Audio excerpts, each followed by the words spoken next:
Assalamualaikum warahmatullahi wabarakatuh. Kembali lagi bersama Bu Vita dalam pembelajaran online Bahasa Indonesia kelas 7.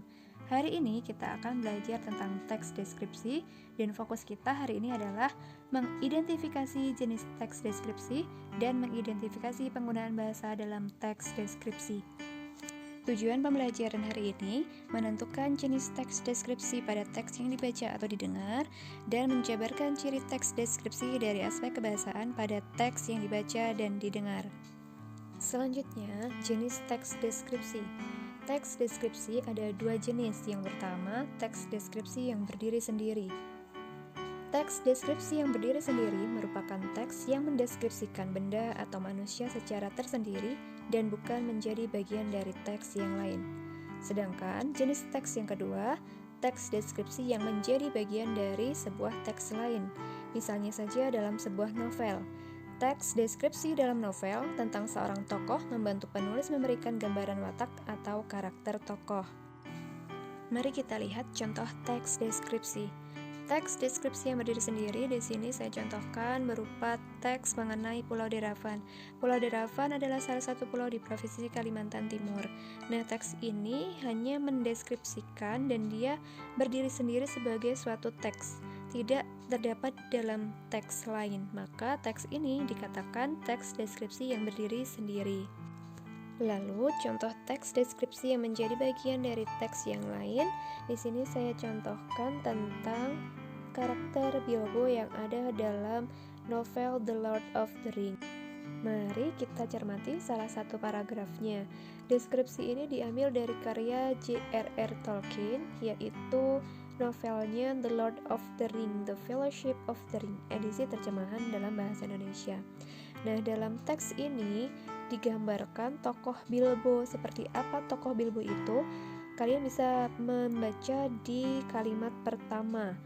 Digambarkan dalam kalimat pertama itu, Bilbo kaya raya dan berwatak aneh. Selama 60 tahun ia menjadi keajaiban di wilayah Shire semenjak ia menghilang dan mendadak kembali lagi. Nah, dari kalimat pertama sudah mengungkapkan karakter seperti apakah karakter Bilbo. Lalu dijelaskan lagi di kalimat-kalimat berikutnya. Nah, ini adalah contoh teks deskripsi yang menjadi bagian dari teks yang lain, yaitu berupa novel. Begitu. Paham ya? Mari kita lanjutkan. Mendaftar ciri penggunaan bahasa dalam teks deskripsi. Penggunaan bahasa dalam teks deskripsi yang pertama menggunakan kata umum dan kata khusus. Kata umum adalah kata yang memiliki makna lebih luas, sedangkan kata khusus adalah kata yang ruang lingkup dan maknanya lebih sempit. Contoh dalam teks Ayahku Panutanku, ada kata umum sabar dengan kata khususnya tenang. Lalu di contoh teks Ibuku Inspirasiku, kata umum baik bisa dijelaskan dengan kata khusus lemah lembut dan ramah. Penggunaan bahasa teks deskripsi yang kedua menggunakan kalimat perincian. Kalimat perincian adalah kalimat yang berisi penjelasan mengenai suatu objek dengan terperinci. Contohnya dalam teks Ayahku Panutanku terdapat kalimat Ayahku orang yang sabar. Kalimat ini bisa diperinci lagi atau bisa dijelaskan lagi dalam kalimat perincian. Kalimat perinciannya adalah dia tidak pernah terlihat marah atau membentak. Dia selalu menunjukkan perasaan lewat gerakan bermakna di wajahnya. Lalu dalam teks Ibuku Inspirasiku, kalimat ibuku orang yang sangat baik. Ibuku orang yang sangat baik ini bisa dijelaskan lagi dalam kalimat rincian. Dia berusaha menolong semua orang. Dia ramah dan tutur katanya lembut kepada siapa saja. Nah, dalam kalimat rincian ini itu maksudnya adalah menggambarkan bagaimana ayah yang sabar dan bagaimana ibu yang baik.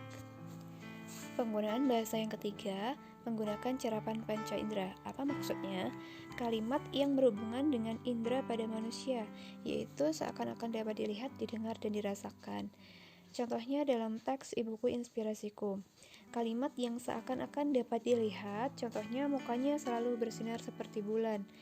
Lalu seakan-akan dapat didengar, kalimatnya tutur katanya lembut kepada siapa saja. Sedangkan contoh kalimat seakan dapat dirasakan, sepertinya ibuku sangat menikmati sekolahnya. Lalu di contoh teks Ayahku Panutanku, kalimat seakan dapat dilihat, kulit ayahku kuning langsat. Kalimat seakan dapat didengar, tidak seperti orang Batak yang logatnya agak keras, ayahku sangat pendiam. Lalu yang seakan dapat dirasakan, meskipun kelihatannya mengerikan, ayahku orang yang sabar. Jadi, maksudnya seakan dapat dilihat, didengar, dan dirasakan dalam teks deskripsi adalah ketika membaca teks deskripsi, pembaca itu seolah-olah bisa melihat, mendengar, dan merasakan apa yang ditulis oleh penulis dalam mendeskripsikan suatu objek. Paham ya? Mari kita lanjutkan. Lalu yang keempat adalah menggunakan pilihan kata emosi kuat. Contohnya, dalam teks Parangtritis nan indah, kata sifat indah memiliki kata emosi kuat atau bersinonim elok, permai, mulai, menakjubkan. Kata sifat kuat memiliki kata emosi kuat, tangguh, perkasa, baik, bersinonim tulus, ramah, suka, menolong. Lalu ada kata bugar yang memiliki sinonim sehat. Yang kelima yaitu menggunakan majas. Apa itu majas? Majas adalah gaya bahasa yang digunakan penulis untuk menyampaikan pesan secara imajinatif atau untuk memperindah suatu karya sastra. Majas bersifat tidak sebenarnya atau kias. Contohnya dalam teks Parangtritis nan indah terdapat kalimat semburat warna merah keemasan di langit dengan kemilau air pantai yang tertimpa matahari sore menjadi pemandangan yang memukau. Atau dalam teks Ayahku Panutanku, bagai air yang mengalir tenang tetapi sangat dalam. Nah, kedua kalimat tersebut adalah kalimat bermajas. Selanjutnya, di kegiatan yang pertama, kalian saya minta untuk carilah sinonim kata berikut ini. Ada 10 kata di bawah ini, lalu kalian harus mencari sinonim atau persamaan katanya. Contoh dari nomor 1 ada kata indah yang memiliki sinonim atau dengan emosi kuat. Kata emosi kuat dari indah adalah elok, atau bisa kalian tambahkan dengan menakjubkan atau permai. Lalu lanjutkan dengan nomor 2 sampai 10. Silakan kalian tulis dalam buku kalian masing-masing. Saya ucapkan terima kasih untuk pembelajaran hari ini. Lalu ingat ya, you can if you think you can. Kalian bisa jika kalian berpikir kalian bisa. Semangat ya, jangan menyerah. Jika ada pertanyaan silahkan tanyakan Bu Vita dalam chat di WA Group. Saya tutup pembelajaran hari ini. Terima kasih. Wassalamualaikum warahmatullahi wabarakatuh.